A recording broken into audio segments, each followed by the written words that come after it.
U Bosni i Hercegovini se možemo susreti sa čak 14 vrsta zmija, što nije malo broj. Imamo biološku ribarcu kao vodene zmije, one su apsolutno bezopasne.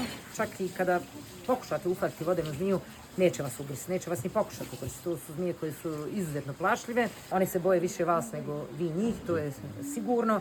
I one su tu, imaju svoju ulogu u ekosistemu, dakle one predstavljaju i predatora i plijen mnogim životinjama, čime se održava balans ekosistema. Imamo i udave, to su smuk i smukulja, dakle one love svoj plijen daveći ga. Tu da kažem možda i agresivnije zmije ako ih sretnete, možda će ih pokušati ugrist, ali taj ugriz je apsolutno bezopasan. Više boli kad vas mačka, da kažem, ogrebe. To su duge zmije, da kažemo. Sve zmije koje su duge u našoj državi su neotrovne. Dakle, ako vidite zmiju koja je preko metar, nebitno je li blizu vode ili na livadi, u pitanju je sigurno neotrovna zmija. Ako pokušava bježati od vas, to vam je dodatna potvrda da je u pitanju neotrovna zmija, jer za razliku od neotrovnih, otrovne zmije su, da kažemo, kraće i ne bježe tako brzo kao neotrovnice, jer znaju da su otrovne.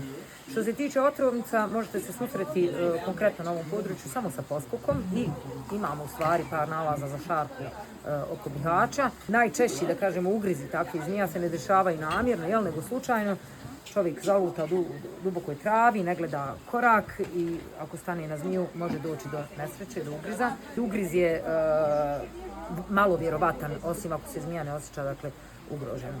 U ovom kontinentalnom dijelu smuk je najduža neotrovna zmija, može doseći 1,5 metra redovno, a može čak i do 2 metra da doseže tu veličinu i onda se ljudi prepadnu, ubijaju ga i tome slično. Međutim, smukovi su vrlo korisni za čovjeka jer primarno se hrane sisavcima, malim sisarima, dakle tacovima, miševima, glodarima općenito, koji su vrlo često štetočine za same usjeve, također i prenosnici bolesti. Tako da za samog čovjeka je bitno da te zmije opstanu u ekosistemu.